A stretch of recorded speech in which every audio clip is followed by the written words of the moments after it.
électorale au Niger. Une formation destinée à tous les partis politiques du Niger dans le but de les sensibiliser pour des élections apaisées. Le point avec Aminata Garba et Suleiman Boubacar. Cette formation s'inscrit dans le cadre de la mise en œuvre du programme Promouvoir une alternance démocratique pacifique à travers les élections libres, pacifiques, transparentes et inclusives. L'activité qui s'ouvre ce matin est destinée à tous les partis politiques agréés au Niger et se déroule donc en cette journée. Elle vise à soutenir les partis politiques, à contribuer à une participation d'élections apaisées, faire connaître aux partis politiques les mécanismes de prévention des violences électorales, renforcer les capacités des partis politiques sur leur rôle et responsabilités dans la prévention des violences électorales. La présente session de renforcement des capacités témoigne de son utilité pour le bon déroulement du processus électoral au Niger. C'est important qu'à votre niveau, de faire le honneur au pays, qu'à la fin des élections, on va compter aussi le Niger parmi les pays qui ont eu une alternance pacifique. Et ça, c'est une grande honneur pour l'image du pays. À l'issue de cette formation, les différentes formations politiques seront outillées pour une meilleure compréhension des mécanismes de prévention, de gestion et de résolution des violences électorales au Niger afin de garantir des élections apaisées. L'ambassadeur des États-Unis au Niger en visite de travail dans la région d'État a procédé lundi dernier au lancement de la finale de la 11e édition de la Coupe Martin Luther King Jr., une cérémonie couplée à une remise de dons d'une série de documentations au profit de l'Université d'Ottawa et à la Maison des Jeunes et de la Culture de la région. Détail avec Taro Hassan Abdelkader et Mahamadou Agoumou. Accueilli par les autorités régionales à l'aéroport d'Ottawa, l'ambassadeur des États-Unis d'Amérique au Niger, accompagné d'une forte délégation, s'est transporté au niveau du terrain de basketball du lycée Agaba d'Ottawa pour donner le coup d'envoi de la finale de la 11e édition de la Coupe de Martin Luther King Jr. La finale a opposé l'équipe de Odata à celle de Zoulanche. Les progrès enregistrés et l'engouement manifesté à travers le basketball nous exhorte à vous féliciter et à vous encourager à poursuivre les efforts pour amener notre basketball parmi les sports qui gagnent. Le groupe Martin Luther King Jr.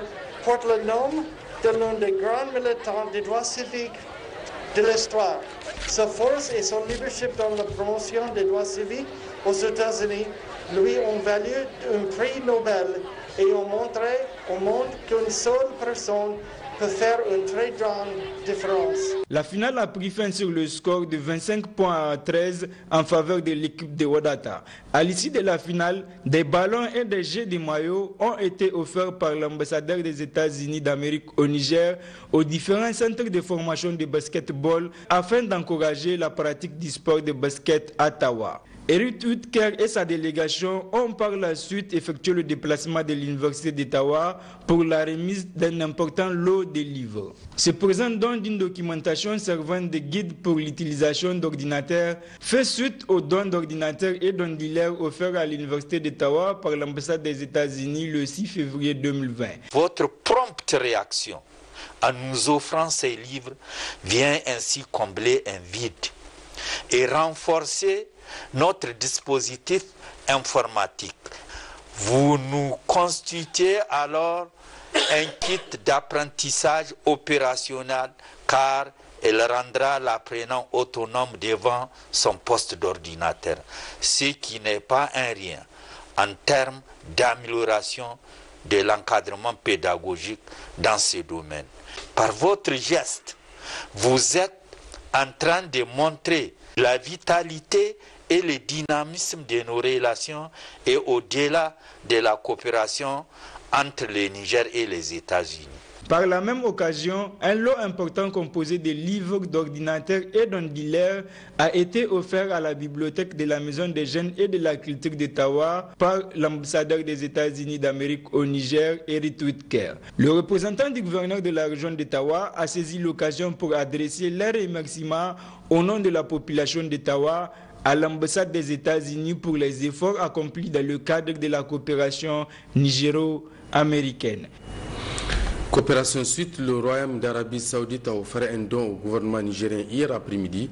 C'est un don composé uniquement de vivres alimentaires destinés aux sinistrés des 4 régions du Niger les plus touchées par les inondations d'État avec Loli Moutarmi Nassara et Habib Abdraman. Cette aide de 95 tonnes est composée essentiellement de produits alimentaires. L'Arabie Saoudite vient une fois de plus au secours des ménages sinistrés, dont 18 000 personnes reparties dans 4 régions, Tawa, Maradi, Zender et Difa. Il est attendu que 18 000 personnes puissent bénéficier de cette aide. Ces aides seront distribuées, Inch'Allah, dans quelques jours. Donc, le conseiller au Palais Royal et qui en même temps le superviseur général du Centre Roi Salman de secours et des actions humanitaires a tenu à ce qu'une équipe du centre accompagne cet avion pour superviser la distribution. Donc, la remise et la distribution pour remettre ces aides au profit des populations cibles. L'ambassadeur du Royaume d'Arabie Saoudite au Niger, lui, a souligné qu'en outre d'appuyer les sinistrés, ce don vise à alléger les conditions de vie déjà précaires des populations fragilisées par la pandémie qui sévit actuellement.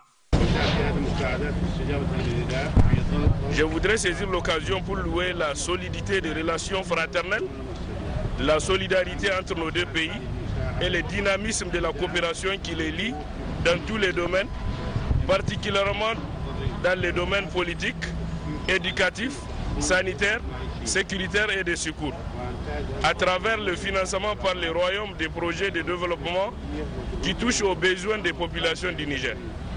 Enfin, je voudrais magnifier les efforts du superviseur général du Centre Roi Salman, à savoir Dr Abdallah Rabia, qui a veillé personnellement à l'acheminement de ces dons au Niger. Ensuite, après remise officielle, le représentant du ministre de l'Action humanitaire et de la gestion des catastrophes a remercié les autorités saoudiennes et le Centre Roi Salman de secours et des actions humanitaires qui a acheminé les produits. Fidèle à son engagement, celui de porter assistance aux populations les plus démunies, le Centre du Roi Salman pour le secours et l'action humanitaire du Royaume d'Arabie Saoudite n'a pas dérogé à cet engagement et la séance qui nous réunit aujourd'hui en est la preuve.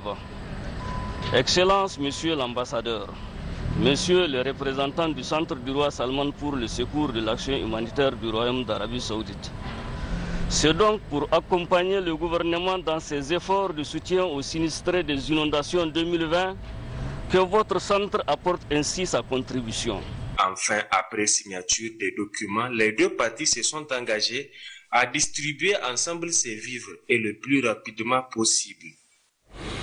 Pour le reportage de cette édition, phénomène peu ordinaire, nous sommes en décembre et bientôt la deuxième décade. Caprice de la nature, toujours pas de fraîcheur, pas de froid comme dira l'autre, une situation que les populations ne comprennent pas. Qu'est-ce qui explique ce phénomène? Élément de réponse dans ce reportage signé Abdelaziz Issaka et Tijani Ibrahim. Journée caniculaire et nuit relativement douce, la période de froid au Niger est pourtant arrivée. Le mois de décembre aussi, il progresse inexorablement vers sa deuxième décade. Seule absente à ce grand rendez-vous climatique, la fraîcheur. Cette année et sur l'ensemble du pays, les Nigériens le constatent, il fait chaud. Plus chaud que l'année dernière et selon les spécialistes, plus chaud que les 4 voire 5 dernières années. Toutes nos saisons sont en train de se réchauffer. Toutes nos saisons, on est en train d'avoir des températures qui sont au-dessus de la moyenne. Et ça, c'est lié au réchauffement global. C'est le changement climatique. Ça, c'est clair, c'est évident. Nous avons fait la situation pour toutes les régions du Niger. Nous avons assisté à les températures de nuit ont commencé à grimper à partir de 2004, pratiquement sur la majeure partie du pays. toutes les nuits ont commencé à être beaucoup plus chaudes que ce qu'on a l'habitude d'avoir depuis 2004 à nos jours.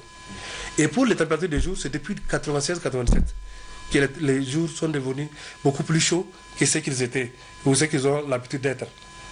Donc nous sommes en train de vivre dans un environnement beaucoup plus chaud que ce qu'on a l'habitude d'avoir.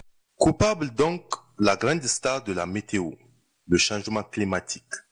Lui, qui est déjà à la base des inondations que les populations ont connues cette année, n'a visiblement pas fini de dire ses secrets. Les mantons, les pullovers et autres habits contre le froid font encore la lie des placards. Mais semble-t-il, ils y resteront encore pour quelque temps. Les températures vont baisser, ça, il n'y a rien à faire.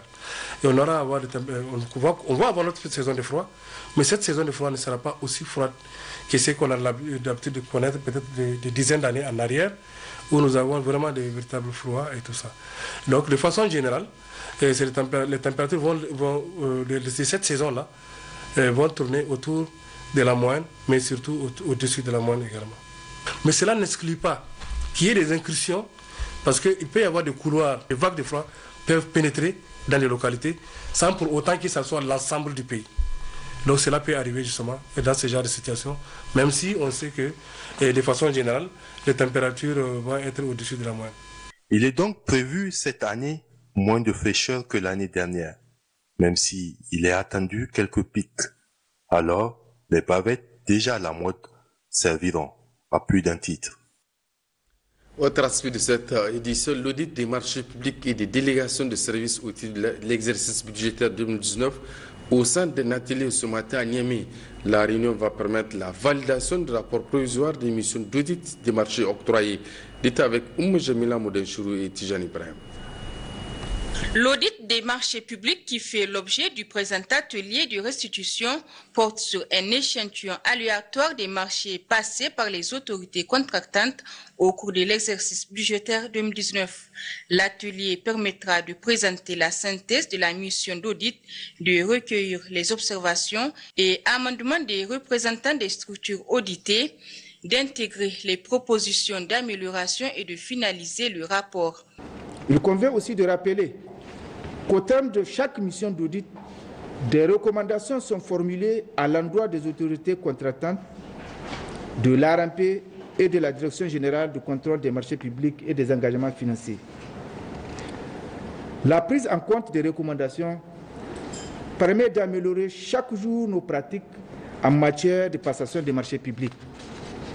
Cependant, force est de reconnaître qu'il y a encore du chemin à faire pour rendre davantage performant notre système de passation des marchés publics. Avant de terminer mon propos, permettez-moi de présenter mes vives félicitations aux consultants pour le travail accompli, tout en espérant qu'ils seront objectivement intégrés les rapports de ces ateliers au document final. Un exercice qui contribue à améliorer la qualité du système national des marchés publics. La réalisation chaque année d'un audit des marchés publics est la parfaite illustration des nombreuses actions par lesquelles le gouvernement entend renforcer la promotion de bonnes pratiques dans la gestion des marchés publics. Car, comme vous le savez, les marchés publics constituent un baromètre pertinent pour mesurer le degré d'engagement des pouvoirs publics en matière de bonne gouvernance.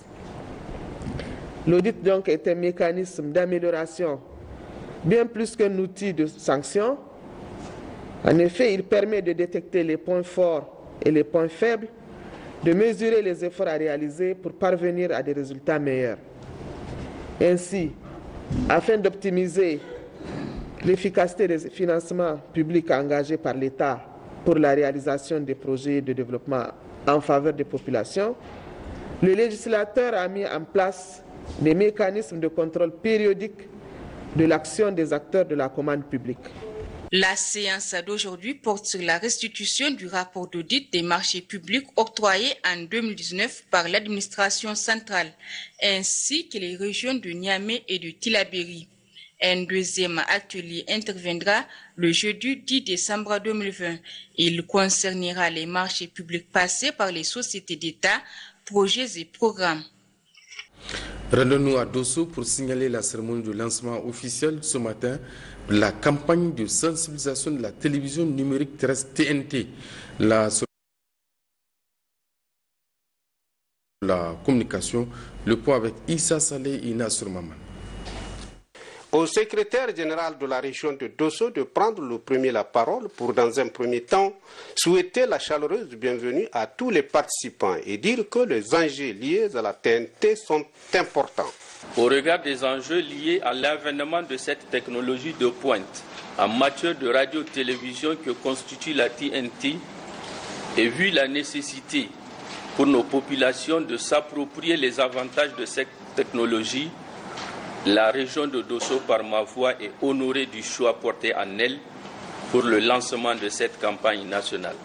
La satisfaction de notre région est d'autant plus justifiée que la TNT est l'un des chantiers achevés majeurs de son Excellence, Monsieur le Président de la République, chef de l'État, El Hadj Issoufou Mahamadou.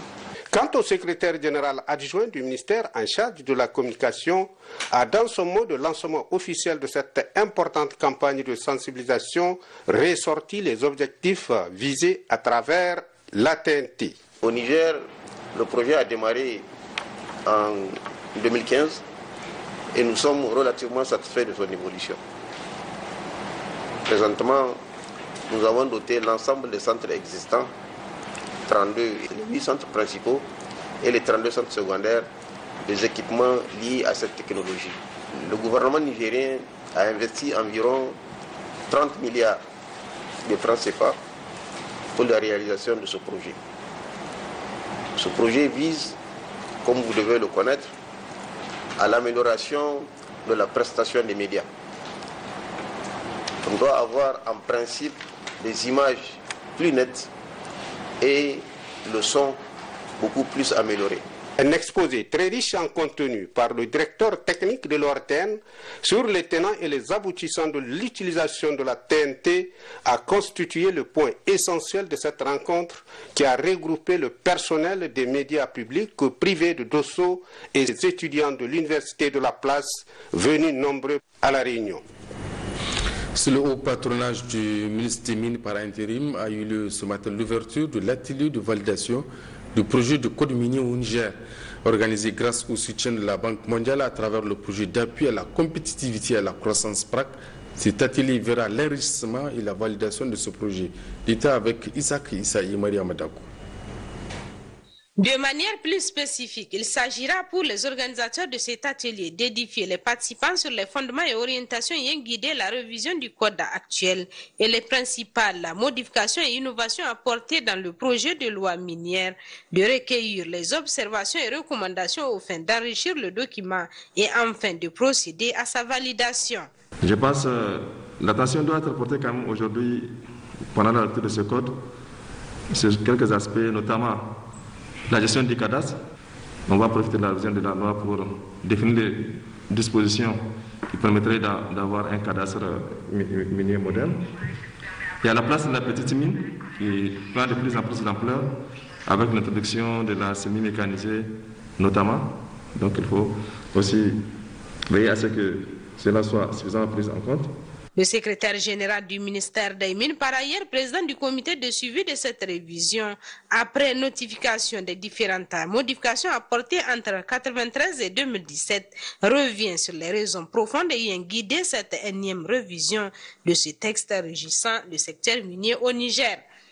Je rappellerai que l'enjeu de cette réforme est de corriger les insuffisances relevées et se conformer aux nouvelles dispositions des codes communautaires de l'UOMOA et de la CEDEAO et d'autres nouveaux cadres de référence tels que l'ITIE, les droits humains, la responsabilité sociétale des entreprises, le contenu local et l'environnement.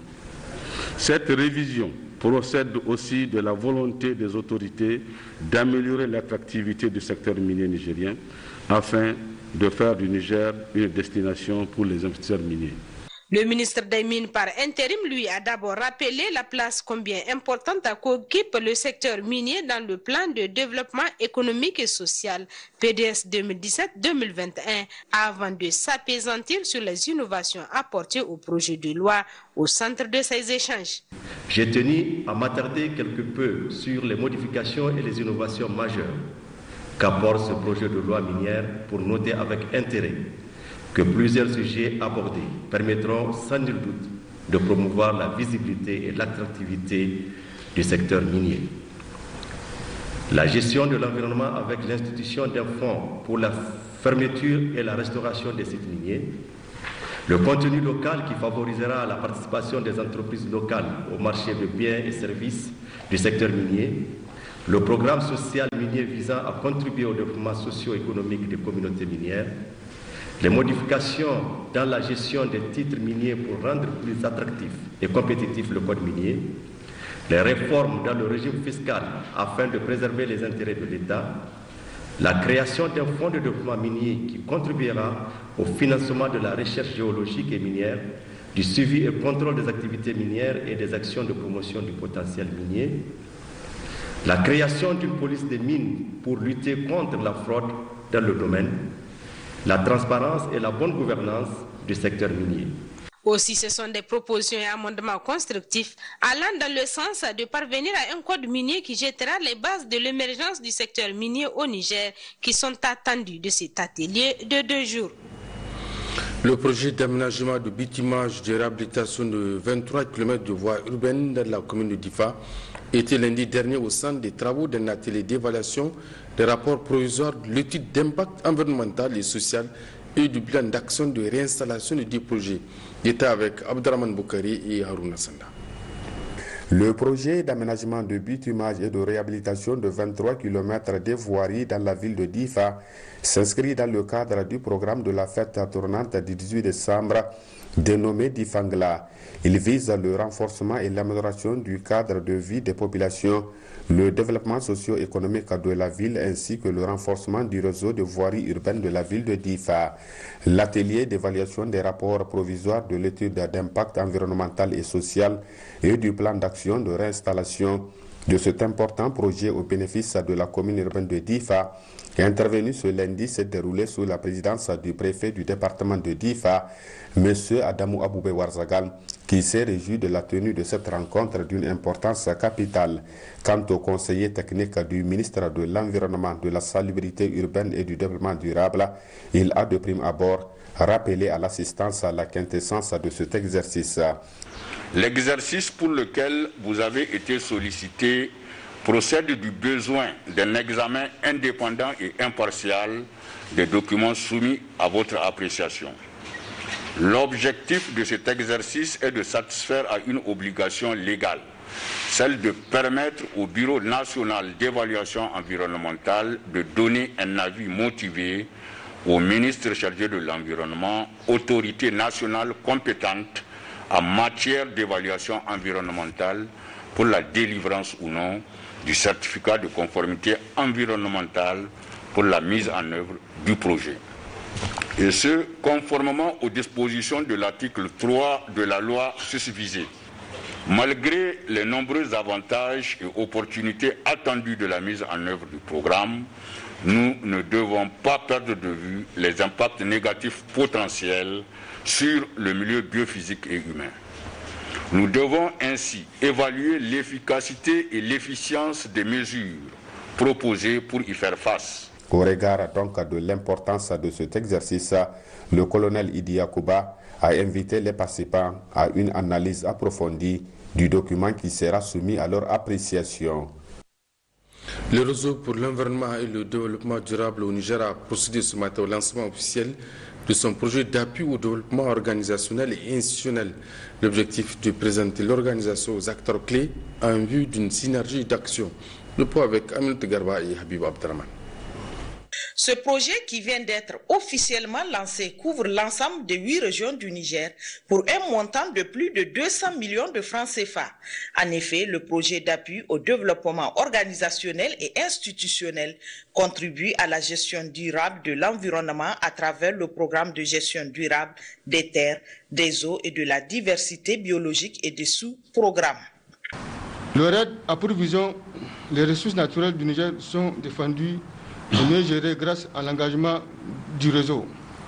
Aussi, le RED a signé un protocole d'accord avec le ministère du Développement communautaire à travers lequel il s'engage à accompagner le gouvernement du Niger à mettre en œuvre l'initiative 3 ans des Nigériens et les Nigériens, ainsi que les politiques du gouvernement en matière d'hydraulique, d'assainissement, d'énergie et de développement durable. Le secrétaire général adjoint du ministère du Développement communautaire et de l'aménagement du territoire a relevé la participation des acteurs de la société civile dans le développement durable au Niger. Au Niger, la participation des organisations de la société civile dans l'élaboration des politiques publiques a été constamment au cœur des préoccupations des autorités de la 7e République. En témoigne la participation des OEC à la préparation et à la mise en œuvre de 2 générations de stratégies de réduction de la pauvreté entre 2000 et 2012. Et tout dernièrement à l'élaboration de l'initiative 3 du plan de développement économique et social PDS 2017-2021 et du document de la stratégie pour un développement durable et de croissance inclusive SDDCI Niger 2035. Auparavant, le représentant du programme d'appui à la société civile, PASOC 3, a salué l'initiative du consortium des réseaux pour l'environnement et le développement durable. Au cours de cet atelier, les parties prenantes seront édifiées davantage sur leur rôle et responsabilités dans le cadre de la mise en œuvre du projet, afin qu'elles puissent jouer leur partition dans la préservation de l'environnement pour le développement. Retour à l'intérieur du pays pour noter la tenue le mercredi dernier à Mangaise, de la commune rurale de Tondikwindi, département de Walam, d'un forum placé sous le thème la cohésion sociale communautaire et la paix dans les départements de Walam et Banibangu. Détail avec Zakar Maman. Organisé sur l'initiative de la Haute Autorité à la consolidation de la paix, ce forum de Mangaise a été le cadre idéal d'échange et de partage entre ces acteurs, essentiellement des chefs de village et ou leaders communautaires, sur la question de la promotion de la paix et le renforcement de la cohésion sociale communautaire. Au chapitre des actions initiées depuis sa mise en place pour atteindre l'objectif noble de la promotion de la paix, la cohésion sociale ainsi que le relèvement des communautés des communes de Tondikwindi et de Banibangu, la Haute Autorité à la consolidation de la paix a réalisé des ouvrages hydrauliques dans la zone de Boujdei, Ntadeni et de Tafugei. C'est dire que le rendez-vous de Mangaise aura aussi été une occasion pour la mission de la Haute Autorité à la consolidation de la paix de sensibiliser davantage ces communautés bénéficiaires quant à l'exploitation de ces infrastructures qui marquent ainsi le début de la concrétisation du complexe de la paix. Il a été question, surtout avec les communautés, lors de ce forum, de s'approprier les ouvrages qui ont été réalisés à grands frais.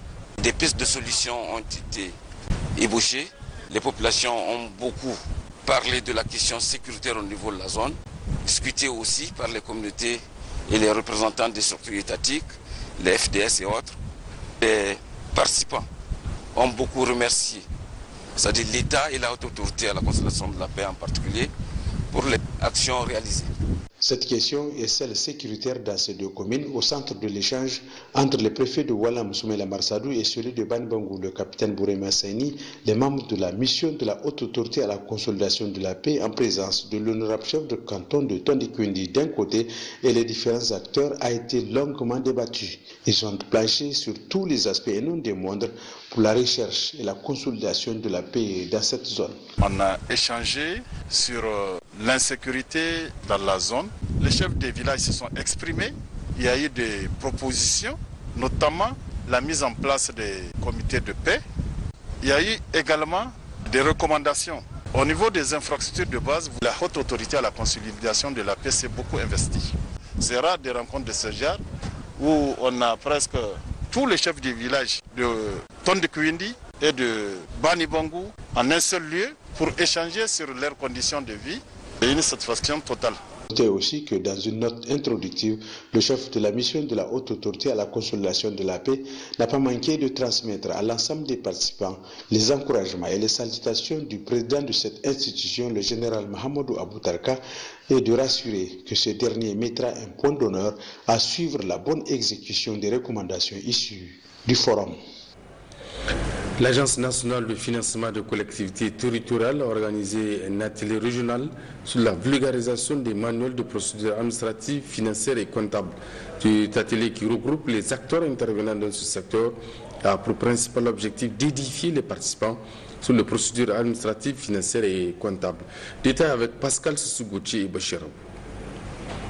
Le partenariat entre l'Agence nationale de financement des collectivités territoriales et la coopération suisse et les autres partenaires se poursuit de plus belle. Une politique de l'ANFIC afin de se doter des moyens conséquents pour un meilleur développement des différentes collectivités territoriales. C'est d'ailleurs l'une des raisons de la tenue de cette rencontre qui vise à faciliter aux acteurs communaux l'accès aux subventions de l'État.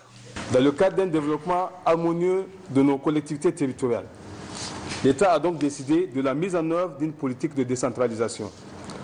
Ainsi, un dispositif institutionnel et juridique a été mis sur pied afin de concrétiser cette option de gouvernance.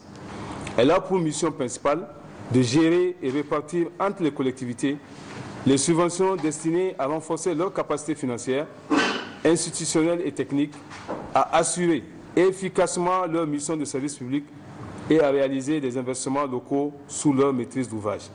Le secrétaire général du gouvernorat de la région de Niamey a félicité cette initiative porteuse d'un nouvel élan entre l'ANFIC et les collectivités. Cette démarche dont il convient de saluer répond au souci de son Excellence Elhadji Issou Mohamed, président de la République, chef de l'État, relatif à la faible capacité de nos institutions à absorber les crédits mis à leur disposition pour réaliser les investissements pourtant attendus par nos populations. La vulgarisation du manuel de procédure administrative, financière et comptable de l'ANFIC est aussi une réponse à une recommandation de la 9e édition des Journées de communes organisées à Ottawa. Une rencontre qui édifiera sans doute les participants sur la vulgarisation du manuel des procédures administratives, financières et comptables de leur structure. Au terme de ces assises, ils sont appelés à leur tour d'être ces relais dans leurs différentes entités.